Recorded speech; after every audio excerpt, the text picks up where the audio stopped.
which is verses 14 and 15. Verse 14, for all the law is fulfilled in one word, even this, thou shalt love thy neighbor as thyself. Here is the law reduced to the lowliest common denominator. This is the acid test for those who think that they live by the law.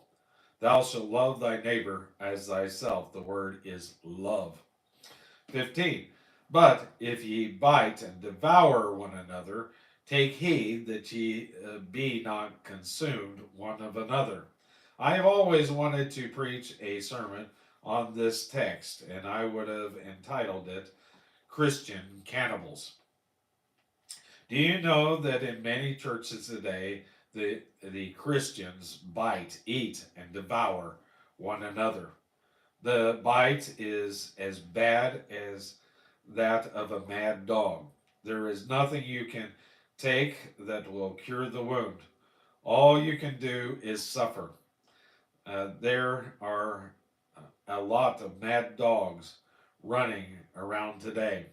They will bite and devour you. Unfortunately, the world has passed by the church in our day, and I'm sorry it has, because there are many fine people in our churches and many wonderful preachers throughout this country, but the lives of some Christians are keeping the world away from certain churches. I personally know examples of this. I know churches in which the Christians have no love for each other, but they bite and devour one another. It is a terrible thing. And that concludes that section.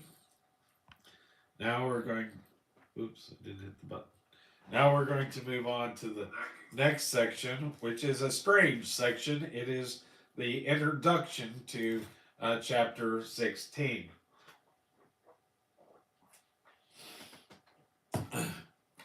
So the introduction to chapter 16 is has a title, or this section has a title. Saved by faith and walking in the Spirit produces fruits of the Spirit.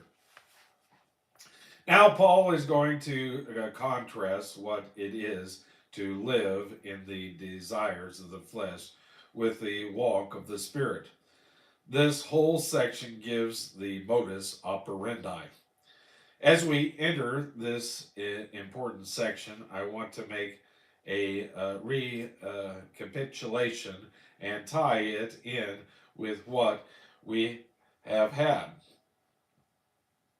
In this section, the theme is sanctification by the Spirit. Paul has told us that we are to stand fast in the liberty wherewith Christ has made us free. That was verse 1. From what has Christ set us free? Paul has already mentioned several things in this epistle. In chapter 1, verse 4, he tells us that Christ has set us free from this present evil world. That is, we don't have to serve it. Then in chapter 2, verse 20, he says, I live, yet not I. Nevertheless, I live, but Christ lives in me. Remember that? You and I cannot live the Christian life, but Christ can live it in us or through us. What wonderful liberty. In chapter 3, verse 13, he tells us that we have been delivered from the curse of the law. We have been delivered from the judgment and the condemnation of the law. In fact, we have been delivered from the very law itself. But when the fullness of time was come, God sent forth his Son and made of a woman, made under the law, to redeem them which were under the law, that we might receive the adoptions of sons. Galatians chapter 4, verse 4 through 5.